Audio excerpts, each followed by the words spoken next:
Thanks for coming. So my plan is just to talk for about 20 or 25 minutes and give kind of a broad overview of some of the work I've been doing that connects with the topic of intellectual humility and related topics. And then I'd love to get your suggestions, objections, questions, feedback to what I say. So there's a long tradition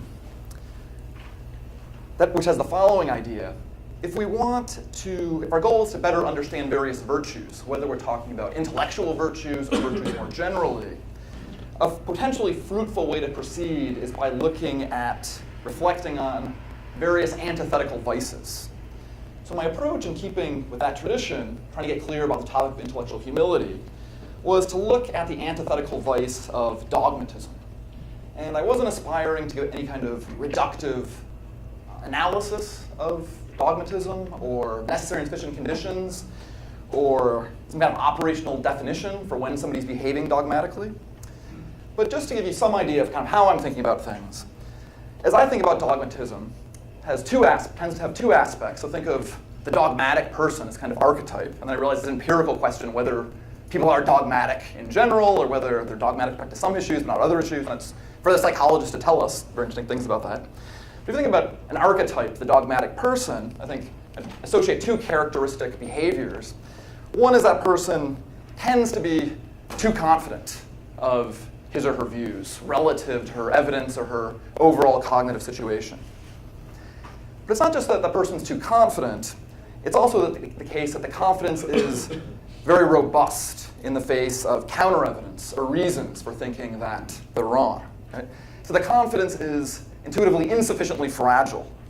And it's pretty clear, I think, that just being too confident, even far too confident of your favorite views, I think isn't enough to make you dogmatic. Right? So, for example, suppose the issue is whether capital punishment has a deterrent effect on crime. And I think about this issue and I take up a belief and I come to believe that capital punishment does have a deterrent effect on crime. And suppose that as a matter of fact, I'm far too confident that that's true, given both the evidence that's out there and also the evidence that's available to me in particular. Is that enough to make me dogmatic? Or does it show that I'm lacking intellectual humility, the fact that I'm far too confident of this view that I hold? I don't think so. I think, imagine it's like this.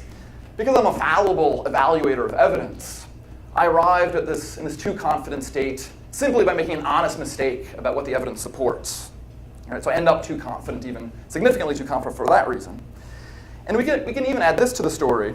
Suppose that you point this out to me. You say, look, I know that you really think and you're very confident that capital punishment has a deterrent effect on crime, but really, if you look at the evidence, you're too confident. It doesn't really support what you think. And suppose I actually respond to that by saying, you're right. So maybe I look back at the evidence, you're right, and I give up my belief, or at least become significantly less confident that it's true.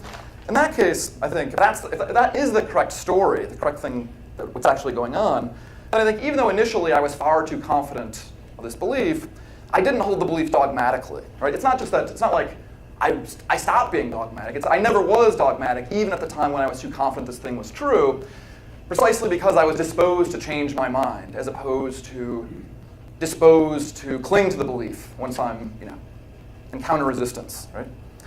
Okay, so that's just a bit about how I tend to think about dogmatism as a vice. And I was particularly interested in the way the charge of dogmatism functions in two related contexts. And both of these contexts are ones that I've been interested in for a long time, and I've published about both of them in the past, but I'd always kind of thought about them in isolation from the other, thought about them separately. And one thing I was really trying to do with this Templeton grant was to think about them together and explore some common unifying themes and some connections between the two topics. And the two topics, the first is interpersonal disagreement. So you hold a belief about some controversial issue, and you're aware that view is controversial. You know there's lots of people out there who don't share it and in fact explicitly reject it. And moreover, you're willing to concede that some of the people who reject the view are really quite formidable when judged by any objective criteria you might wheel in. Right? So you're aware of this, and so you can't just write these people off as uninformed or unintelligent or something like that. And maybe they even know about all the arguments and considerations that you give in support of your position, but they're unpersuaded by those considerations. Right? Nevertheless, knowing all that, you stick to your guns. Isn't that dogmatic on your part? Right? What assumptions must you be making about yourself and about the people who disagree with you if you're doing that, right? Are those assumptions, whatever they are, compatible with the virtue of intellectual humility? So that's context number one. Second context takes a little bit more setup. So for a long time, I've been interested in the charge of dogmatism as it's been applied historically to the so-called common sense tradition within philosophy. So for thousands of years, basically ever since there have been philosophers have been known for putting forward views that are radically at odds with the way we ordinarily think about things, whether what reality's like, or what we can know about reality, what we're morally required to do. And you can put, I think philosophers, interestingly, you can put a positive spin on this, and some of them you can put a negative spin on that, right? So people who put the positive spin on it, and a lot of these people are philosophers, say things like this: look, that's one of the great things about philosophy, the willingness to challenge uncritically accepted common sense dogmas, right? That's to philosophy's credit, the willingness to put forward and endorse radical views, right? And among other things, maybe that's a way, and one of the most important ways in which philosophy is continuous with the most impressive contemporary empirical sciences. So the sense in which our most impressive empirical sciences are continuous with the Western intellectual tradition, which begins with the ancient Greek philosophers. So big theme for ancient Greeks is very strong appearance-reality distinction, right? There's kind of the way things appear, and then there's underlying reality, which might be radically different, right? So that's kind of the positive spin. But then there's kind of a negative spin, or a negative reaction you might have, which goes like this. And I myself, by the way, find myself kind of oscillating between these two to some extent, maybe more often than negative spin. Negative spin is like this: look, that sounds very nice when you put it so abstractly in that way. But then if you actually sit down and read many of the canonical texts, the great treatises of a lot of the canonical philosophers, and you really try to take it seriously as an attempt at an accurate description of reality that was seriously believed to be true by the author, it can seem like lots of the great canonical philosophers are articulate madmen, right? Unconstrained speculative theorizing that culminates with a picture of things that's radically at odds with anything you would have come up with if you just kind of stuck to soberly observing the world, right? Investigating the world around you. Okay. So alongside that tradition, there's the so-called common sense tradition, which is pushing back against that. And as I understand it, the common sense tradition in philosophy isn't just defending common sense, but it's defending common sense in a particular way. So it's not defending common sense by appealing to highly unobvious, esoteric, subtle philosophical theories in the light of which lots of common sense ends up getting vindicated. Rather, it's defending common sense by appealing to common sense itself as a reason for rejecting the theorizing that's calling common sense into question. Okay? So lots of examples of this. Maybe the purest case or the clear case is G.E. Moore, right, who would sometimes argue like this. He's considering some skeptical argument, and he says, yeah, I agree with the skeptic, actually, that given these skeptical principles that the skeptic's appealing to, it follows. I don't know anything about the external world, but look, I do know this is, you know it was a pencil, this is a pen. I do know this is a pen, therefore the skeptical principle that leads to this conclusion, I don't know anything like that, must be false. Right? Unsurprisingly, that kind of move, that way of responding to challenges to common sense, has often been condemned on the grounds of dogmatism. So you've got these two different contexts in which the charge of dogmatism gets made: sticking to your guns in the face of a certain kind of interpersonal disagreement, and sticking to your common sense beliefs or things you were very sure of when confronted with arguments that target those beliefs. And I think these are different topics. I mean, you might be tempted to try to assimilate them or to treat them one as a special case of the other. So for example, in the case in which Moore is sticking to his guns against the skeptic, you might say, oh, that's just another case of interpersonal disagreement, where the people disagreeing are Moore and the skeptic, and maybe even their peers in some sense, in that they both know about the arguments, right, and the logical relations between the relevant propositions. So Moore knows all about the skeptic's arguments, what the premises are, and the fact that it logically entails a skeptical conclusion. And then there's this other argument, which takes as its premise the negation of the skeptical conclusion and then infers the negation of the conjunction of the skeptical premises, right? And it's just two different people disagreeing about how to respond to these two arguments they know about, the skeptic and Moore, right? So I don't think that's right. I think they are separate issues. I don't think you can assimilate them that way. as many philosophers have pointed out in traditional discussions of skepticism, even if there were no actual skeptics or any actual people who were sympathetic to skepticism, you still might have this formidable skeptical argument that might pose a serious challenge to your beliefs.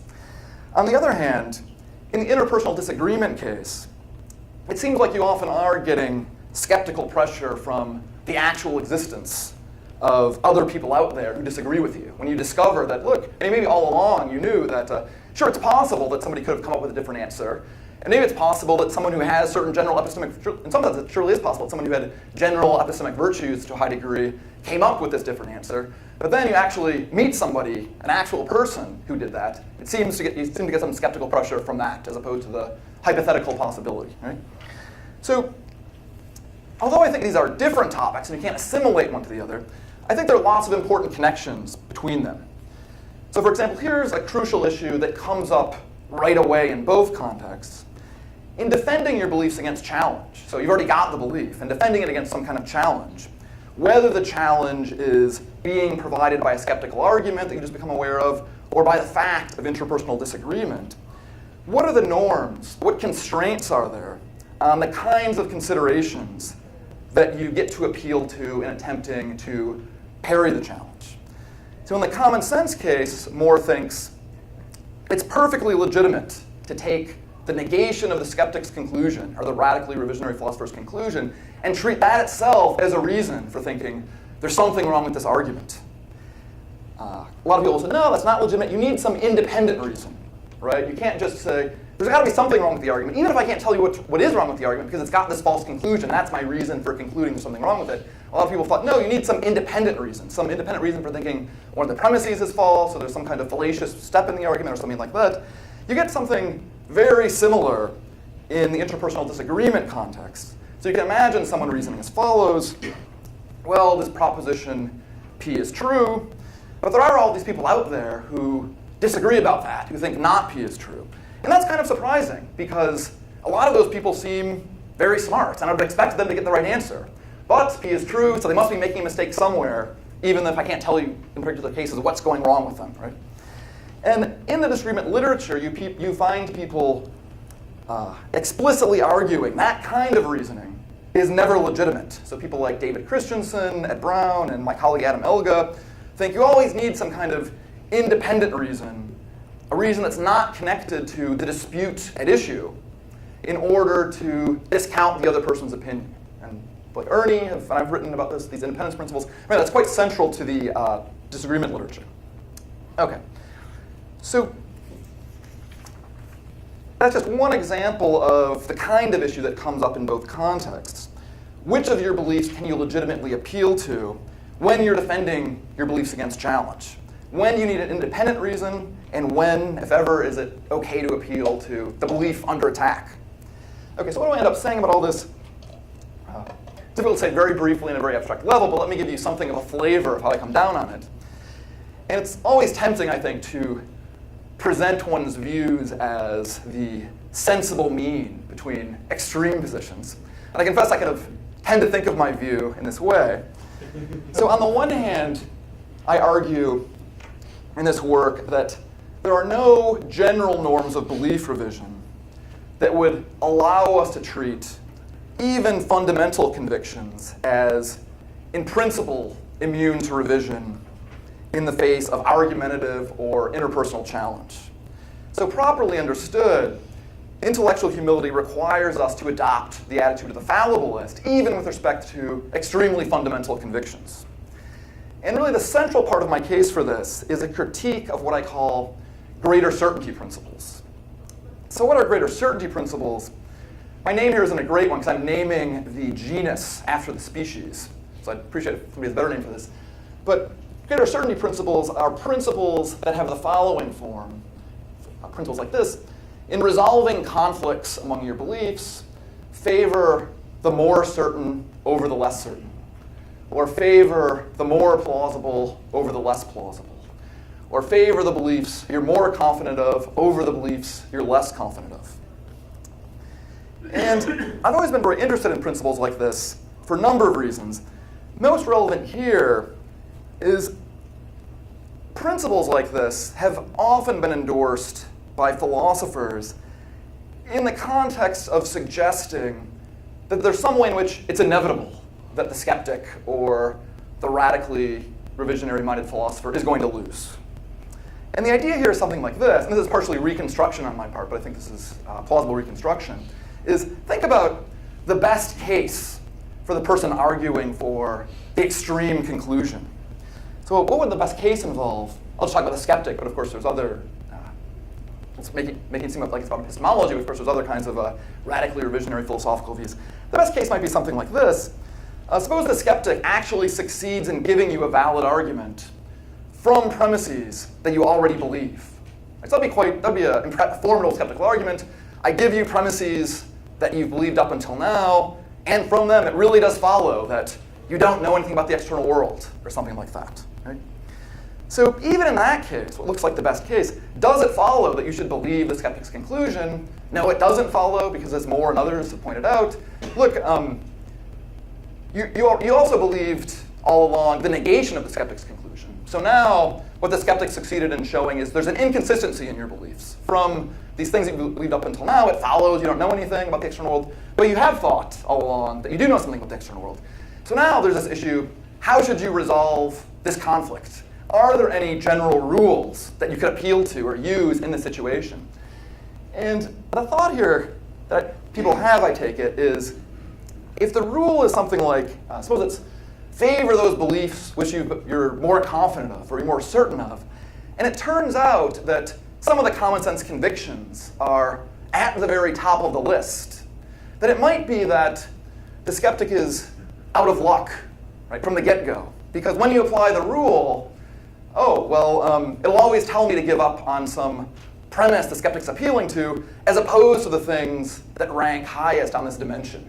Right? So you can kind of read off from the fact, just on methodological grounds, and the fact that you start off extremely confident, say certain things are true, that the skeptic really doesn't have a shot because he or she can't get the kind of argumentative leverage or traction that you need to be able to get to dislodge these things that are, whatever the relevant dimension is, stand at the very top. Right?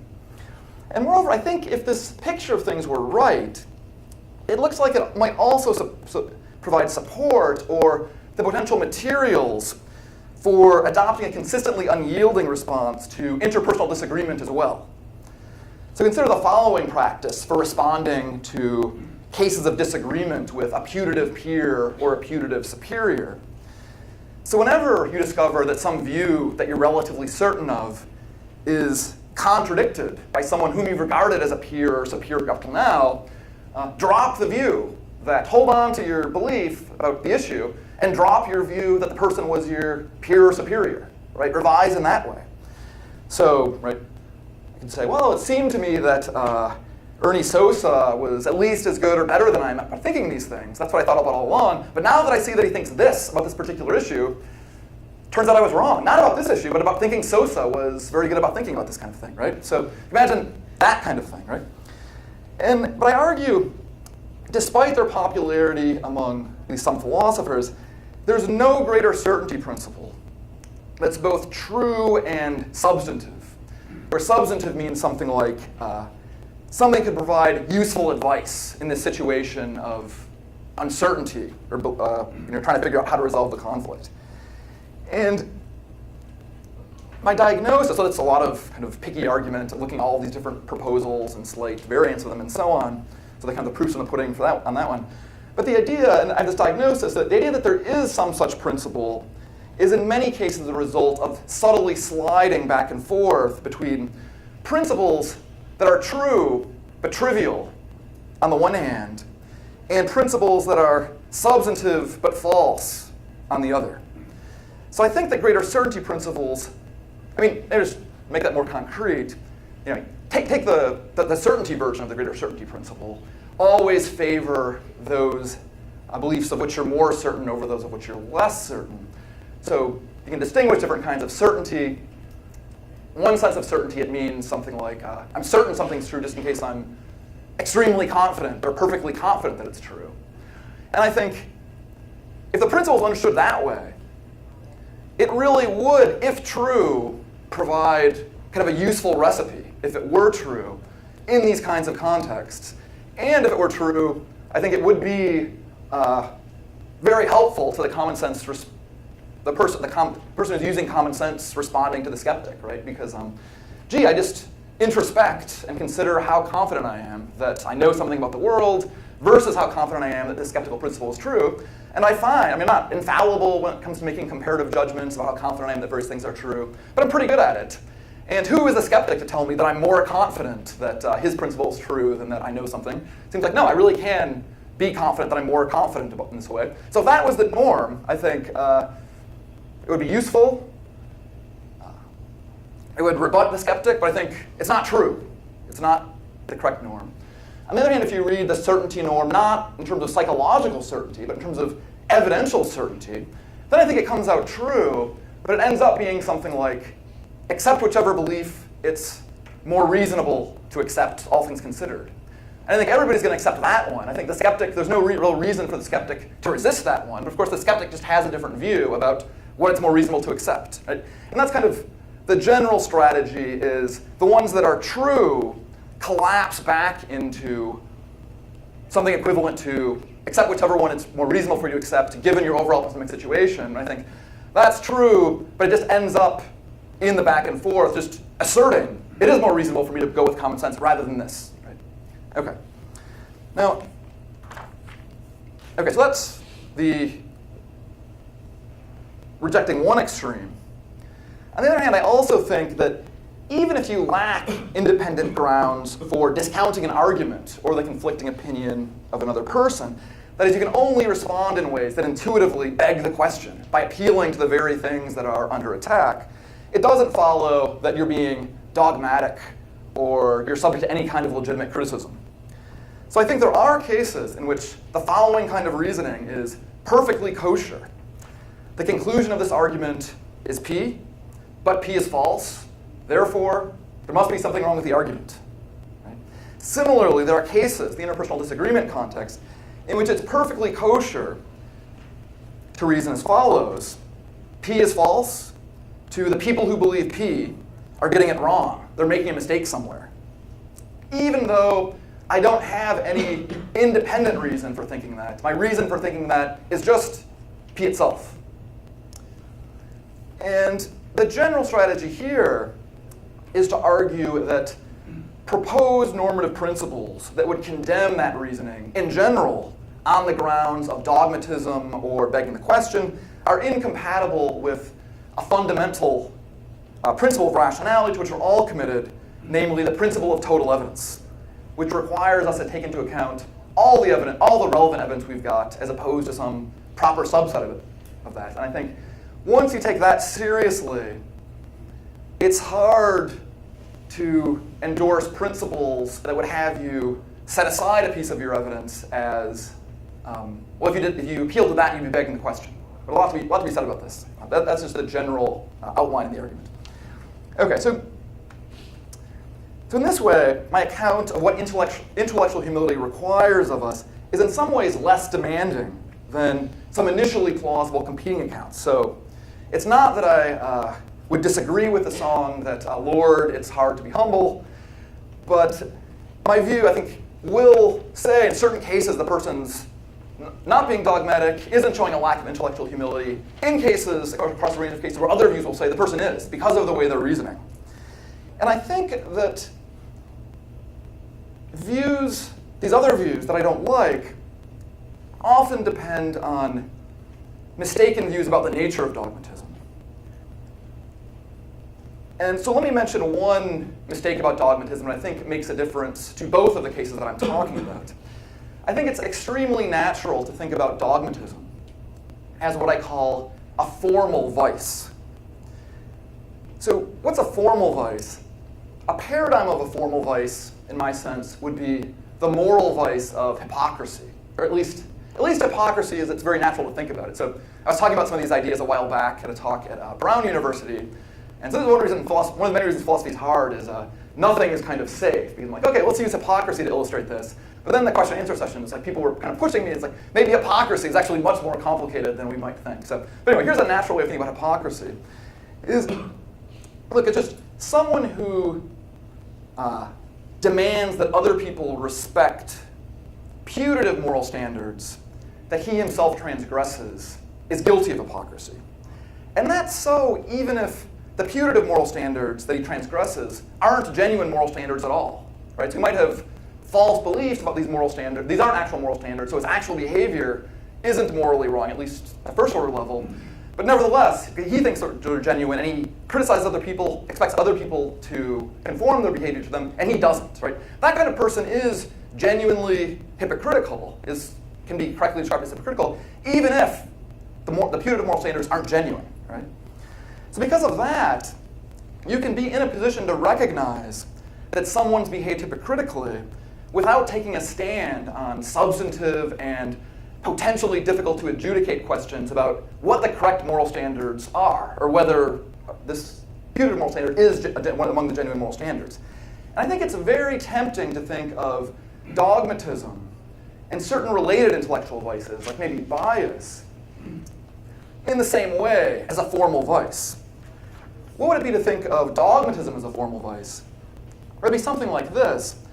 Questions about whether someone's behaved dogmatically in sticking to her guns in the face of pure disagreement or in the face of a formidable skeptical argument are questions that, at least in principle, can always be resolved independently of extremely substantive and potentially difficult to adjudicate questions about all things considered reasonableness, given the situation of the person and what she knows and what she doesn't know.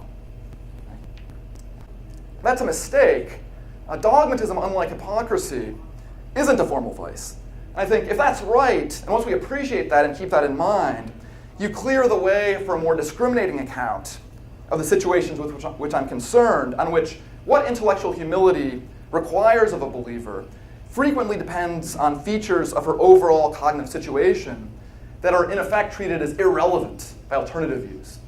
And so I was going to stop there. I'll mention one last thing, because we have psychologists in the audience. And so I'd be interested in getting their reaction to this. And that I think if you think about dogmatism, one advantage, one kind of practical advantage of thinking about dogmatism as a formal vice in the relevant sense might be if you wanted an operational definition, something that where you could say, okay, we'll do some studies and see when people or how many people behave dogmatically. You might like it to be a formal vice. Because if you think it's not like that, then the mere fact the thought is, the behavior of the person, on my view, who's saying, look, I'm not changing my mind, I think there's something wrong with the argument, I don't know what it is. On my view, just saying that, we haven't said enough in the fiction about whether that's dogmatic or not. Whereas if you want, so that, in other words, in order to tell whether something's being dogmatic, it might require, in my view, it often will require a substantive normative judgment.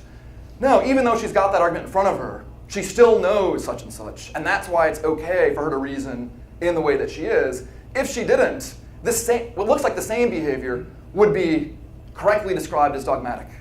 Okay, I'll stop there. Thanks. Let's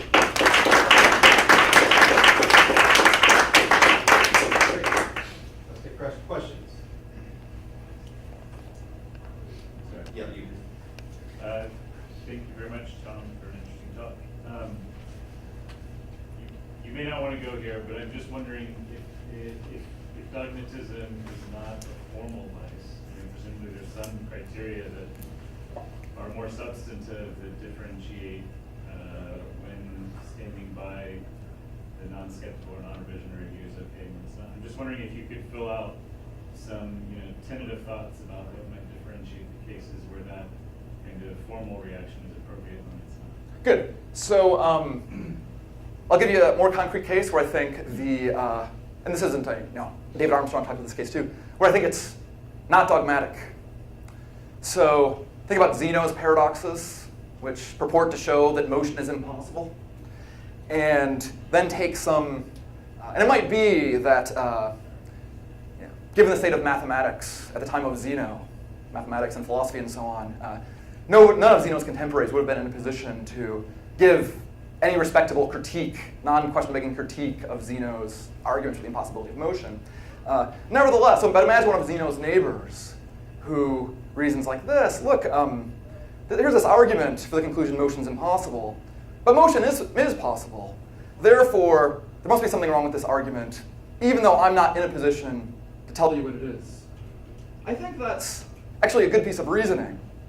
One reason it's a good piece of reasoning, I think, is it's very natural to think that the person getting presented with the argument does know motion's possible, and presumably motion's actual, therefore motion's possible. So it's both the status of the belief from which she's arguing, and also, I mean, just to go further with the theme of intellectual humility, I think the very fact, I mean, so when you look at an argument and you can't find any fault in the argument, there's kind of, from your perspective, there's kind of two competing potential explanations of what's going on. One is, I can't find a problem with the argument because there's no problem in the argument. It's flawless.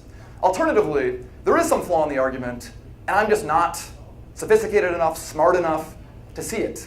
So taking that explanation seriously can actually make the response reasonable. So in that sense, having an awareness of your own intellectual, so in that case I'm thinking there's two things working there. There's the status of the belief that you're arguing from, and then there's awareness of one's own limitations and fallibility and so on. I don't know if that helps at all for the work. Is that a follow-up? Yeah. I wonder if that's too extreme, though, whether or not there are, you should always be willing to change. So I don't know if it's English paradox, but take quantum mechanical phenomena, which just seem patently false when you first hear about them. And you might say, I really don't think those are right. And so it must have been wrong in the argument. But you should, at least in those cases, be willing to, when the weight of the evidence gets big enough, to say, okay, I was wrong, all my common sense kind of things I'll throw out the window and the like. Isn't that good? If you're never willing to change, that seems to me to be truly dogmatic.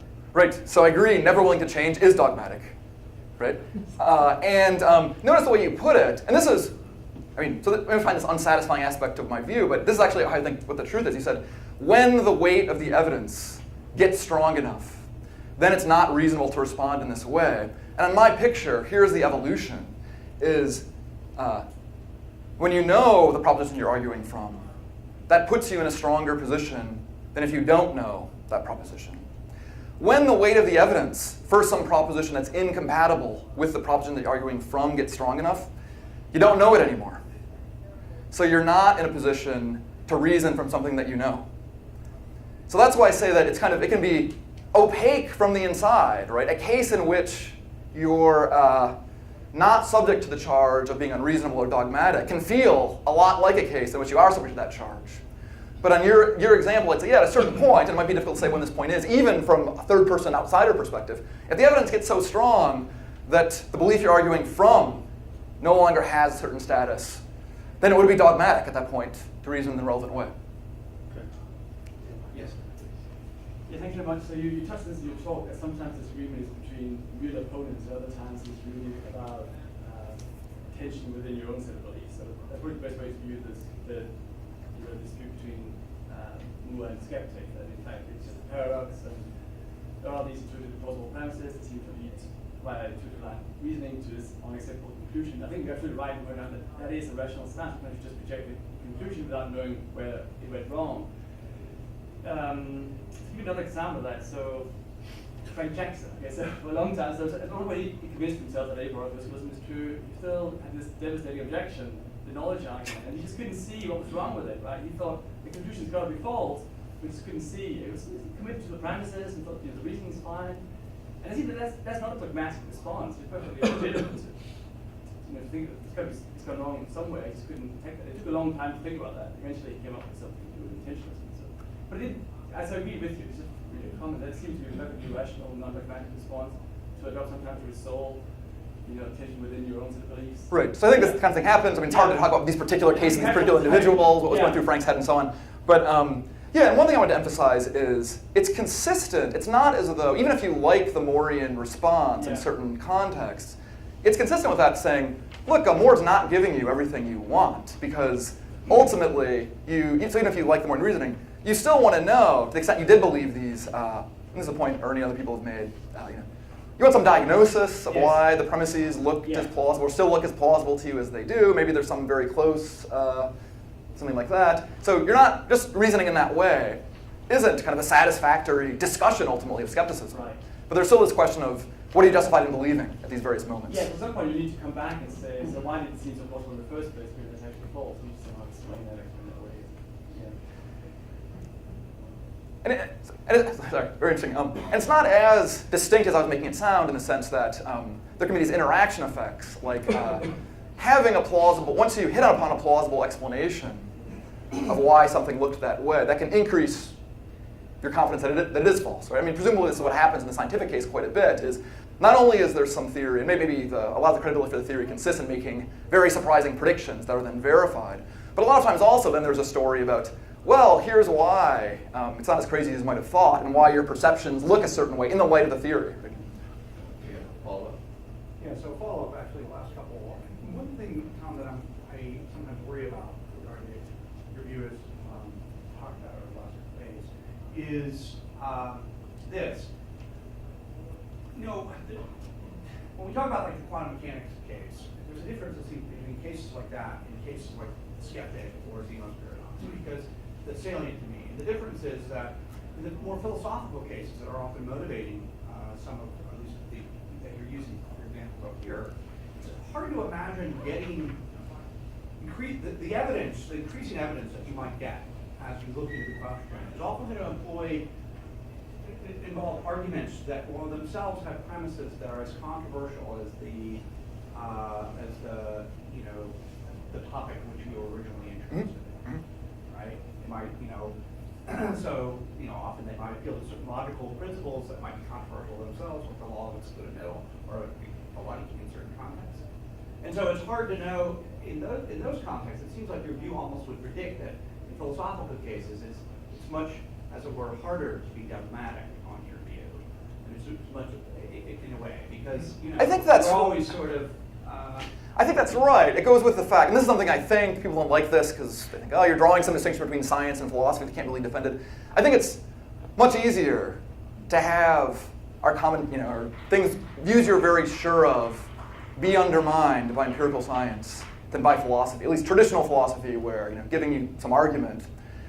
In part because, I think the example of kind of successful predictions that are, so here I think that the kind of standard Bayesian analysis is kind of fruitful, is the mechanism of successful surprising predictions, where you're thinking, yeah, from my current point of view, I think, if I made such and such an observation, then I would radically change my mind, right? So I'm giving the conditional probability of some proposition is very high, but its unconditional probability is very low.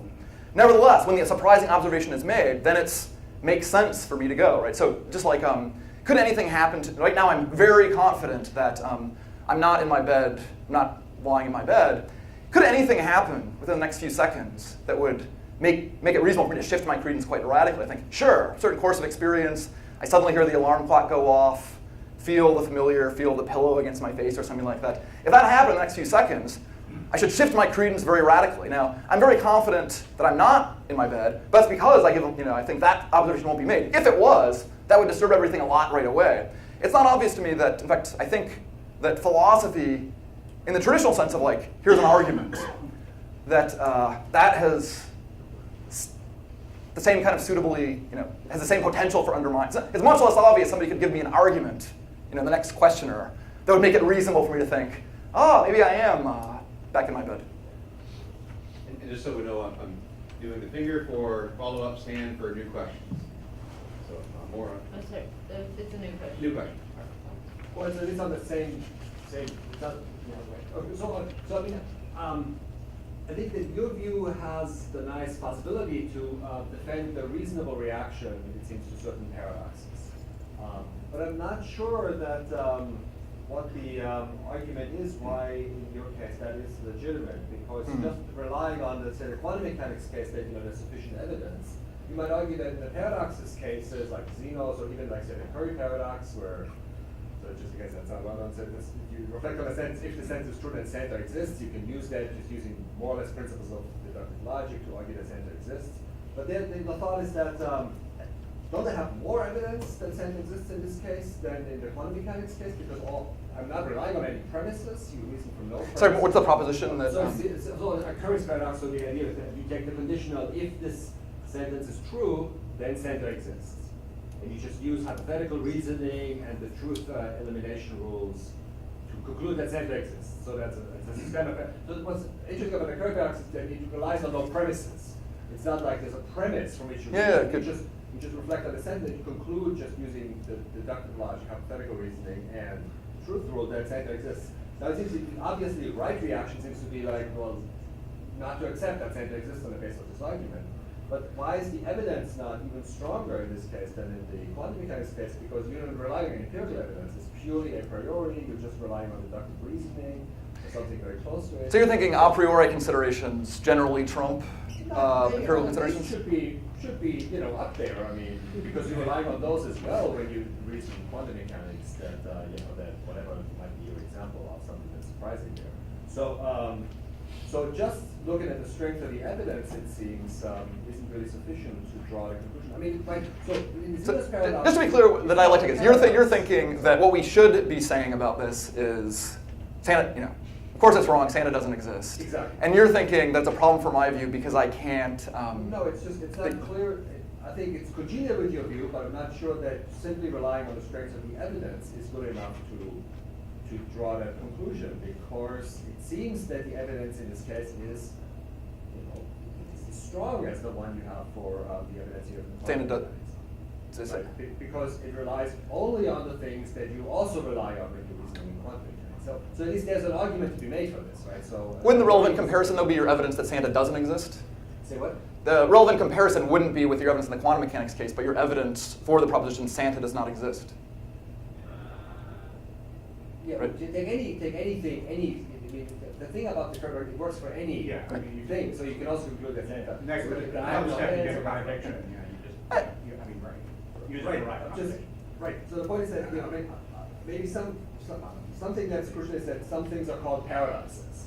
And that seems to suggest that in that case, of course, you can dismiss it. So in general, I mean, one thing that's very interesting about this case is the premiseless nature, in some sense, of the paradox. Exactly. And it's pure a prioricity. I should think about that more. In the usual paradox case, I mean, one thing that makes paradoxes so interesting epistemically is, on the one hand, all the propositions seem obvious. There's some kind of prima facie justification for believing them. On the other hand, the mere fact that they're inconsistent with something that also seems obvious, you might think, gives you lots of push that way. So I think in lots of these cases, in genuine paradoxical cases, you end up with propositions that you've actually got, when it's kind of evenly matched, you've got very strong reasons to disbelieve each of them. But I'll have to think more about the I hadn't thought about that particular paradox in this context.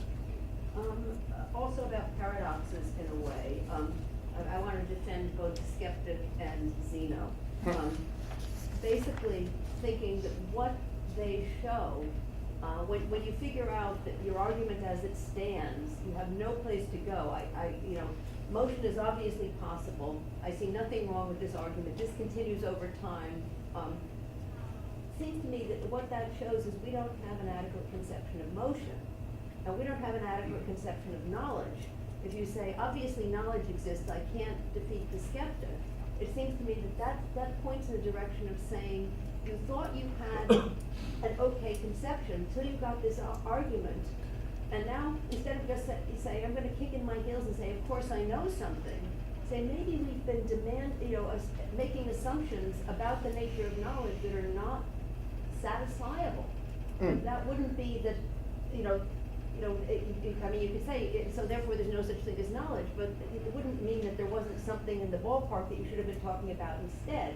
And likewise in the case of motion, what we need is a lot more math. Yes, so think of this, but I don't think it's as to the extent you're taking the skeptic side against the Morean side or the common sense side or something like that.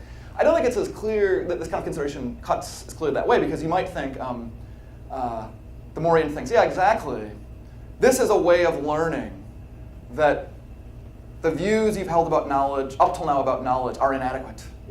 In particular, you might think in order to know something, you need to satisfy this necessary condition. Now it turns out, we don't satisfy it, so you don't know this thing that Morean would say you do know. So I think the Morean should say, yeah, this happens all the time. It's one way of learning that our previous conception of knowledge was wrong and stands in need of revision. Right. So I think this can be incorporated, not in every case, but in some cases it can be incorporated into the Morean kind of thought. I mean, you could do that, but then, then to be a skeptic, I would continue and give me your substitute and I'll do you the same thing over again. So if it turns out, that there's um, nothing left. yeah, but it's not obvious, right? So you could keep coming up with analyses of knowledge, and then the skeptic cuts it off again. It's interesting at what point. Give up. But I mean, I might also just think that we're not so good at coming up with analyses of knowledge, rather than drawing the conclusion one of these is right, or we don't know anything, something like that. Anyway, We'll have to leave it there. Let's thank our speaker. thank you.